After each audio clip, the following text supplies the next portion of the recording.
Hello बच्चे लोग, बहुत बहुत स्वागत है मिशन 100 आउट ऑफ 100 वाली वीडियो के प्लेलिस्ट में। आज हमारी छठी वीडियो है और अभी इस प्लेलिस्ट को स्टार्ट हुए भी 6 ही दिन हुए हैं। छठी या सातवीं वीडियो एग्जैक्टली नहीं याद है। और ऑनेस्टली बोलूँ तो मैंने नहीं सोचा था कि मैं लगातार इस पर वीडियो अपलोड कर पाऊंगा, लेकिन जब हो रहा है तो भाई हो रहा है, क्या दिक्कत है। जब पॉजिटिव चल रहा है तो कोई सोचना नहीं है। आज के जो टॉपिक है हमारा, वो टॉपिक है आयतन। आयतन और क्षेत्रफल से रिलेटेड टॉपिक है। क्षेत्रफल वाले पार्ट का सारे क्वेश्चन के सॉल्यूशन करवाने वाला हूँ, जो पिछले ईयर हमारे 2024 में आए हुए थे बोर्ड एग्जाम में ऑब्जेक्टिव में। चलो देखते हैं पहला क्वेश्चन जो है आज के वीडियो का, वो यहाँ पे दिखाई देगा। क्वेश्चन नंबर 33 लिखा हुआ है, दो घनों के आयतनों का अनुपात 1:64 है, तो उनके संपूर्ण पृष्ठ क्षेत्रफल का अनुपात क्या होगा। इंटरेस्टिंग, घन की बात हो रहा है। तो देखो, जब भी आयतन का अनुपात दिया हो, ऐसे डायरेक्ट आंसर बता देता हूँ। आयतन का अनुपात ये दिया है ना, तो उसके संपूर्ण पृष्ठ क्षेत्रफल का अनुपात पूछे या फिर डायरेक्ट क्षेत्रफल का अनुपात पूछे, एक पृष्ठ के क्षेत्रफल का अनुपात पूछे, आप ना क्या करो कि आयतन क्या होता है। आयतन, आप अगर कोई किसी की भुजा सेंटीमीटर में है तो उसका आयतन सेंटीमीटर क्यूब में होगा, ऑब्वियस सी बात है। और उसका जो एरिया होगा, क्षेत्रफल होगा, सेंटीमीटर स्क्वायर में होगा। तो आप क्या करो ना, पहले इसका क्यूबिक रूट निकालो कि इसकी भुजाओं का अनुपात क्या होगा। तो भुजा का अनुपात 1 का क्यूबिक रूट क्या होगा, तो मतलब घनमूल 1 का क्या होगा, 1 ही होगा। और 64 का घनमूल क्या होगा, तो 4 होगा। ठीक है, तो घनमूल आ गया। तो अब ये है उसकी भुजाओं का अनुपात, उस घन के भुजाओं का अनुपात, ये है उसके आयतन का अनुपात। और हमें क्या चाहिए, हमें चाहिए क्षेत्रफल का अनुपात। तो क्षेत्रफल का अनुपात मतलब कि भुजा का स्क्वायर करना होगा। तो 1 का स्क्वायर 1 ही रहेगा और 4 का स्क्वायर हो जाएगा 16। तो इसकी भुजाओं का क्षेत्रफल का जो इसका अनुपात आएगा वो 1:16 होना चाहिए। और हाँ, ऑप्शन में 1:16 है, ऑप्शन बी में। जिसका भी क्वेश्चन पेपर मैंने है, जिसका भी क्वेश्चन पेपर है उसने सही टिक किया है, उसका सही हो गया होगा। बाकी बढ़ते हैं आगे अगले क्वेश्चन पे। अगला क्वेश्चन क्या आपको दिखाई देगा, मैं बताता हूँ। डिटेल में भी सॉल्व कर सकते थे, लेकिन बहुत ज़्यादा कुछ खास नहीं है, इसलिए डिटेल में नहीं जा रहे हैं इसके। दो वृत्तीय बेलन जिसका आयतन समान है एवं उनकी ऊंचाइयों का अनुपात 1:2 है, तो उनकी त्रिज्याओं का अनुपात क्या होगा। दो वृत्तीय बेलन, वैसे लंब वृत्तीय बेलन लिखा रहता है, लेकिन वृत्तीय भी लिखा है तो बात तो वही है ना। दो बेलन है, चलो इसको समझाता हूँ थोड़ा सा ऐसे चित्र बना के। ये एक बेलन है, बेलन मतलब सिलेंडर।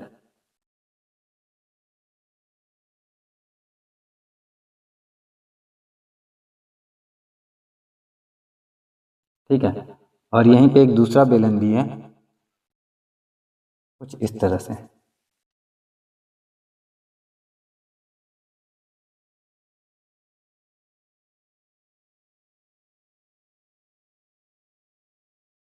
इसकी ऊंचाई की 2 गुनी ऊंचाई। इन इन दो बेलूनों की जिनके आयतन समान है, इनका आयतन समान है, वॉल्यूम समान है, जितना आयतन इसका उतना आयतन इसका। इसकी ऊंचाई हमें मालूम नहीं है, इसकी भी ऊंचाई मालूम नहीं है। मान लेते हैं कि इस बेलन की ऊंचाई h है, तो इस बेलन की जो ऊंचाई है ऑटोमेटिक 2h हो जाएगी, क्योंकि उनकी ऊंचाइयों का जो अनुपात है वो 1:2 का है। और इनकी ऊंचाइयों का भी अनुपात अगर आप निकालो h/2h, तो ये h कट के 1/2 बचता है, जो कि 1:2 हमें दिखा रहा है। ठीक है, अब आगे बोला गया है कि उनकी त्रिज्याओं का अनुपात क्या होगा, ये हमसे पूछा जा रहा है। अब इनकी त्रिज्याओं का अनुपात हमें पता करना है। तो सबसे पहले इस बेलन का आयतन, इसकी त्रिज्या हमें मालूम नहीं है। हम जानते हैं कि इसकी त्रिज्या ज्यादा हो सकती है, तो इसको हम कैपिटल आर ले लेते हैं। इसकी त्रिज्या कैपिटल आर, इसकी त्रिज्या स्मॉल आर। तो इस वाले बेलन का आयतन क्या होगा, इस वाले बेलन का आयतन होगा पाई आर स्क्वायर एच। और इस वाले बेलन का आयतन क्या होगा, तो इस वाले बेलन का जो आयतन होगा वो होगा हमारा पाई आर स्क्वायर, और एच की जगह पे इसमें ऊंचाई 2h है तो 2h। ठीक है, अब चूंकि ये आयतन के बराबर है, तो दोनों को बराबर रखते हैं। पाई से पाई को काट देते हैं, एच से एच को काट देते हैं। हमें मिलेगा क्या, हमें मिलेगा R square sorry R square is equal to R square 2। ठीक है, हमें चाहिए दोनों की त्रिज्याओं का अनुपात। चूंकि अभी थोड़ी देर पहले हमने इन बेलन की ऊंचाई और इस बेलन की ऊंचाई का अनुपात में जब इसको पहले रखा था और इसको बाद में रखा था, तो इसीलिए त्रिज्या वाले केस में भी हम इसको पहले रखेंगे और इसको बाद में रखेंगे। तो हमें चाहिए r/r या r capital R ratio small r, जो ऐसा हमने माना उस हिसाब से। तो अब आगे देखो, हमें कैपिटल और स्मॉल r, ये स्मॉल r इधर अगर लेके आते हैं तो मिलेगा हमें r² या फिर दोनों को एक साथ में कंबाइंड के रूप में हम इस तरह से लिखते हैं। r/r का जो स्क्वायर है वो 2 के बराबर है। तो आर जो हो जाए आर बाई आर जो हो जाएगा वो √2 के बराबर हो जाएगा। और इस तरह से हमें जो अनुपात मिलेगा वो मिलेगा √2/1 का, और दोनों की त्रिज्याओं का जो अनुपात आएगा वो आ जाएगा हमारा √2:1 का। और ये हमारे ऑप्शन में है, तो हाँ बिल्कुल ये हमारे ऑप्शन बी में है। तो इसमें भी ऑप्शन बी पे हम क्या करेंगे, टिक करेंगे। और ये क्वेश्चन भी हमारा क्या हो गया, सॉल्व हो गया। थोड़ा माइक में एडजस्ट कर लेता हूँ, चुभ रहा है मेरे गले में ही। अब बढ़ते हैं अगले क्वेश्चन पे। अगला क्वेश्चन भी आपको ऐसे ही दिखाई देगा जैसा अभी दोनों दिखाई दे रहा था। और अगला क्वेश्चन क्या है मैं पढ़ के भी बताता हूँ। क्वेश्चन नंबर 35, एक बेलन का वक्र पृष्ठीय क्षेत्रफल 1760 सेंटीमीटर स्क्वायर एवं इसके आधार का व्यास 28 सेंटीमीटर है, तो इसकी ऊंचाई क्या है। बेलन का वक्र पृष्ठीय क्षेत्रफल क्या होता है, देखो समझ लो। जैसे मान लो मेरे पास ये है, ये कहीं ना कहीं एक बेलन के शेप का है, परफेक्ट बेलन नहीं है लेकिन बेलन के शेप का है, ठीक है। अब वक्र पृष्ठ क्षेत्रफल किसको कहते हैं, ऐसा पृष्ठ जो वक्र हो। वक्र होने का मतलब जिसमें ढाल हो, जैसे कि इसको मैं ऐसे रखूं तो ये लुढ़क रहा है ना, तो जिसके बेस पे अब इसको ऐसे रखूंगा तो ये नहीं लुढ़केगा, नहीं ना लुढ़क रहा। दैट मीन्स कि ये जो है ये इसका वक्र पृष्ठीय क्षेत्रफल, ये वाला जो पार्ट है, ये वाला जो एरिया है, ये इसका वक्र पृष्ठीय क्षेत्रफल नहीं आएगा। और वही अगर मैं इसको ऐसे रखता हूँ तो यहाँ पे देखोगे तो ये लुढ़केगा, जिसका मतलब कि वक्र पृष्ठीय क्षेत्रफल ये वाला पार्ट है। अब ये वाला पार्ट जो है ये यहाँ से यहाँ तक का है और इसी के दम पे ये लुढ़क रहा है, तो इसका हमें क्या करना है, एरिया हमारा दिया हुआ है। अब इसके एरिया को अगर फॉर्मूला याद रहता तब तो अच्छी बात, नहीं याद रहता तो कैसे याद कर सकते हो। तो हमें मालूम है कि इसकी परिधि जो सर्क्यूम्फ्रेंस होता है उसका क्या फॉर्मूला होता है, वो होता है 2πr, परिधि 2πr। और चूंकि ये इतना लंबा है तो इससे इसमें मल्टीप्लाई होगा, क्योंकि वो है ना क्या, वक्र पृष्ठीय क्षेत्रफल की बात करें, ये इतना ऊपर भी तो जा रहा है, तो इस वजह से ये इसमें h मल्टीप्लाई हो जाता है। तो जो हमारा आता है वक्र पृष्ठीय क्षेत्रफल का फॉर्मूला वो आता है 2πrh, जहाँ पे 2πr क्या था, इसकी परिधि सर्कम्फ्रेंस, और h जो है इसका हाइट है हमारा, ठीक है। और सब मिलके हो जाता है हमारा वक्र पृष्ठीय क्षेत्रफल, चारों तरफ मिला के इतना जगह इसने घेर रखा है। अब आते हैं हम क्वेश्चन पे कि क्वेश्चन में क्या क्या डेटा हमारे पास में है। हमारे पास है एक बेलन का वक्र पृष्ठीय क्षेत्रफल 1760 सेंटीमीटर का है, यानी 2πrh जो है वो 1760 सेंटीमीटर के बराबर, स्क्वायर के बराबर है। इसके आधार का जो व्यास है वो 28 सेंटीमीटर है। व्यास इसका मतलब हो गया डी जो है 28 सेंटीमीटर है, तो आर जो हो जाएगा वो 14 सेंटीमीटर हो जाएगा ऑब्वियसली। तो हमें आर का वैल्यू हमें मालूम है और हमें एच का वैल्यू पूछ रहा है। चलो पता करके बता देते हैं। तो पाई की जगह पे हम 22/7 रखते हैं, आर की जगह पे हम 14 रखते हैं, और एच की जगह पे हम कुछ नहीं रखेंगे क्योंकि हमें मालूम ही नहीं है, एच ही तो हमें पता करना है ना। अब 7 से 14 को काटो तो 2 बार में कट ही जाएगा। अब इसको भी अगर काटो 11 की 11, 11 छक्का 66, 160, और इसको 11 से काटो तो ये 2 बार में कटेगा। अब 2 दूनी 4, 4 दूनी 16, तो इसको काट दो, सॉरी 2 दूनी 4, 4 दूनी 8, कितना बड़ा मिस्टेक करने वाला था यार मैं। 2 दूनी 4, 4 दूनी 8, 8 को आप 160 से काटो तो 8 दूना 16 बचा 20। तो एच का जो वैल्यू आया हमारा वो आ गया 20 सेंटीमीटर, और 20 सेंटीमीटर हमारे ऑप्शन में है, बिल्कुल है ऑप्शन सी में। ऑप्शन सी पे हम टिक करेंगे। अब इसमें जो है बच्चे ने ऑप्शन डी पे टिक कर दिया है, तो खैर देखो इतनी सारी बहुत सारी तैयारी करने के बाद भी, मतलब ये मिशन 100 की सारी वीडियो जब अपलोड हो जाएंगी तो, और आपकी तैयारी भी बहुत अच्छी हो जाएगी, तो आपको 100 में से 100 लाने से सिर्फ एक ही चीज़ रोक सकता है। आपका सब कुछ तैयार है, सब कुछ आता है, एक ही चीज़ रोक पाएगा फिर आपको, क्या, जल्दबाजी में किया हुआ गड़बड़। हो सकता है इस बच्चे का जल्दबाजी में गलत हो गया हो, तो ध्यान देना जब कोई क्वेश्चन ईजी लगे ना तो उसको 2 बार जरूर पढ़ लेना, ठीक है। थोड़ा बहुत अपने एक्सपीरियंस से भी बता रहा हूँ, मेरा भी एग्जाम में हुआ है, सीटेट वाले एग्जाम में हुआ और फिर बीपीएससी वाले में भी हुआ ही था, तो हो जाता है मिस्टेक।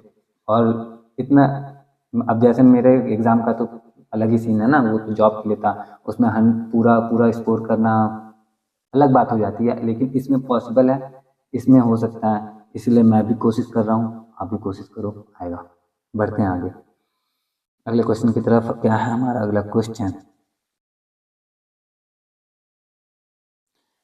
यदि क्वेश्चन नंबर 36 आपको यहीं पे दिखाई देगा, यदि केंद्र O और त्रिज्या R वाले वृत्त में एंगल AOB बराबर थीटा, थीटा ये ना, 0 तो नहीं है, थीटा, तो चाप AB की लंबाई होगी, चाप AB की लंबाई, और यहाँ पे देखो जितना भी दिया।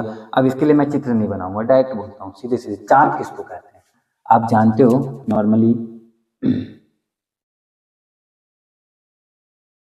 ये एक वृत्त है और एक ऐसी रेखा जो वृत्त की त्रिज्या से होते हुए वृत्त की परिधि को छूती हुई जाती है, त्रिज्या से सॉरी वृत्त के केंद्र से होकर परिधि को छूती है, वो वृत्त की त्रिज्या कहलाती है। और यही त्रिज्या दोगुना हो जाता है जब, तो उसको वृत्त का व्यास कहते हैं। अब यही व्यास के अलावा वृत्त की परिधि को 2 बार काटने वाली रेखा जो होती है वो जीवा कहलाती है। यानी कि ये जो है ये इस वृत्त की जीवा है, और ये जो है ये भी इस वृत्त की जीवा है, लेकिन इसी वृत्त की जो सबसे लंबी जीवा होती है वो उस वृत्त का व्यास भी होता है। अब ये जीवा जो है वृत्त को 2 भागों में बांटता है, देखो ये वाला भाग और ये वाला भाग। इसको हम छोटा वृत्तखंड कहते हैं और इस वाले को हम लोग बड़ा वृत्तखंड कहते हैं, ठीक है। अब यहाँ से यहाँ तक, क्योंकि वृत्त की परिधि जो थी वो यहाँ से यहाँ तक था, और इसमें से यहाँ तक जो है इस जीवा के द्वारा क्या हुआ है, अलग हो गया है। तो ये वाला पार्ट जो है वृत्त का चाप कहलाता है। अगर हम इसका नाम ए बी रखें तो यहाँ से यहाँ तक की जो लंबाई होगी वो चाप ए बी की लंबाई होगी। इतना तक में कोई दिक्कत नहीं। अब बढ़ते हैं आगे कि चाप को निकालने का, कैलकुलेट करने का क्या सिंपल सा फॉर्मूला होता है। तो इसका फॉर्मूला होता है थीटा बटा 360। ये थीटा बटा 360 कहाँ से आया, तो ये जो जीवा है, ये चाप ए बी जो है, इसको जो जीवा है ये केंद्र पे कोण बनाएंगी, डेफिनेटली कोण बनाएगी। अब थोड़ी देर के लिए आप ऐसे सोचो जैसे मान लो ये हमारा वृत्त है, इसको हमने 4 बराबर भागों में बांट दिया। 4 बराबर भागों में बांटने के बाद सब पे क्या क्या एक एक क्या बना देते हैं, सब पे एक एक हमने जीवा बना दिया। अब थोड़ी देर के लिए समझ लो कि ये यहाँ पे नहीं है, यहाँ पे अगर केंद्र है तो इस वाले जीवा के हिसाब से देखो आप लोग, तो इस जीवा की जो अंतिम बिंदु है इससे केंद्र पे कोई कोण अंतरित हुआ है। अब ये कितना डिग्री का होगा ये मुझे बताने की जरूरत नहीं, क्योंकि 4 बराबर भागों में हमने बांटा था और यहाँ पे 360 डिग्री बनता है, तो ये 4 बराबर भागों में बंटने के बाद 90 डिग्री का होगा। और 90 डिग्री का होगा, ये जो है ये भी परिधि को भी 4 बराबर भागों में बांट रहा है। हम जितनी भी इसकी परिधि होगी उसका बटा 4 डायरेक्ट कर सकते हैं, लेकिन चूंकि हमें क्या करना है, हमें फॉर्मूला भी तो बनाना है ना। तो फॉर्मूला बनता है सीधे सीधे, ये हो गया हमारा क्या, थीटा बटा 360, और परिधि हमें चूंकि चाप पता करना है, चाप परिधि पे बनता है, इसलिए 2 पाई आर, थीटा बटा 360 2 पाई आर, और थीटा की जगह आप 90 रखो अगर, ठीक है, तो कट के कितना हो गया 4, यानी 2 पाई आर बटा 4, यानी कि यह जो पार्ट होगा वो परिधि का 1/4 होगा। तो सेम चीज इसी से फॉर्मूला आया है हमारा। अब यहाँ पे पूछा है कि चाप ए बी की लंबाई बताओ, चाप ए बी की लंबाई क्या होगी, चाप ए बी की जो लंबाई हो जाएगी वो सीधे सीधे थीटा बटा 360 2 पाई आर हो जाएगा। और यहीं पे अगर त्रिज्यखंड की लंबाई पूछा जाता, सॉरी त्रिज्यखंड का क्षेत्रफल पूछा जाता, तो उस टाइम पे हम क्या करते हैं, अब ये हो गया हमारा पूरा का पूरा त्रिज्यखंड, ठीक है। और त्रिज्यखंड के क्षेत्रफल के लिए भी हम थीटा बटा 360 लिखते हैं, लेकिन उसमें परिधि का कोई रोल नहीं होता, इसलिए हम क्या करते हैं पाई आर स्क्वायर लिखते हैं, पूरा का पूरा क्षेत्रफल वाला फॉर्मूला लिखते हैं। उम्मीद करता हूँ कि ये समझ में आया होगा, काफ़ी डीप है, मतलब उतना भी डीप नहीं है, समझ में आ गया होगा। तो इसका फॉर्मूला जो है वो हम सीधे सीधे रखेंगे, क्या है, थीटा बटा 360 पाई 2 पाई आर रखना है हमें, ये त्रिज्यखंड का है, हमें चाहिए थीटा बटा 360 2 पाई आर। तो ऐसा वाला कहीं दिख रहा हो आपको तो 2 पाई आर थीटा बटा 180 दिया हुआ ए में, 2 पाई आर थीटा बटा 360 बी में दिया हुआ, बच्चे ने टिक भी किया बी पे, तो बी पे हम भी टिक करेंगे, क्योंकि हमारा तो यही है ना, same to same. 2 pi R theta बटा 360 हो या फिर थीटा बटा 360 2 पाई आर हो, देखने में कंफ्यूज नहीं होना है। बढ़ते हैं आगे अगले क्वेश्चन की तरफ। क्या है हमारा अगला क्वेश्चन, और ये भी देख लेते हैं कितनी देर का वीडियो हो गया। 14 मिनट का वीडियो हो चुका है ऑलरेडी।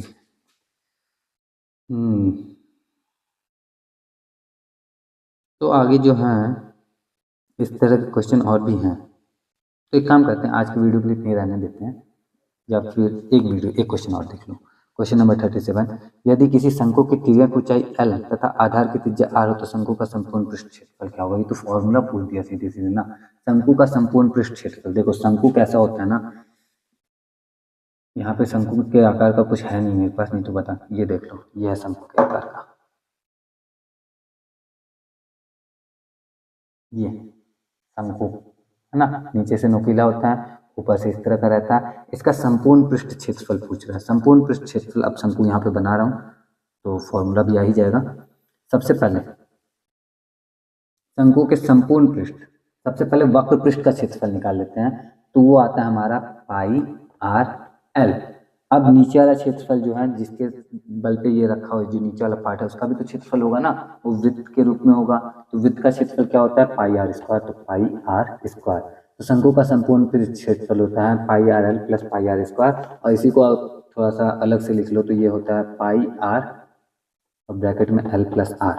तो ये जो होगा यही हमारा करेक्ट आंसर होगा, और इसी पे हम टिक करेंगे। देखो ऐसा कुछ है, pi R L plus R square लिखा हुआ है, pi R L plus pi R square. तो pi R L plus pi R square हमारा ऑप्शन बी में है। ऑप्शन बी पे टिक करेंगे हम। इस बच्चे ने सी पे टिक कर रखा है, तो इसका फिर से गलत, सॉरी, इसका फिर से गलत हो गया। देखो बाकी क्वेश्चन रहने देते हैं, अगले वीडियो में देखते हैं। वीडियो ज़्यादा लंबी हो जाती है तो ठीक नहीं रहता। तो आज की वीडियो के लिए इतना ही है। वीडियो अच्छा लगा हो तो लाइक कर देना, वीडियो को कमेंट करके बताना ये वीडियो आपके लिए हेल्पफुल हो रही है नहीं हो रही है। बाकी मिलता हूँ मैं आपसे नेक्स्ट वीडियो में। टिल देन अपना ख्याल रखना, अच्छे से पढ़ाई करते रहना। जय हिंद।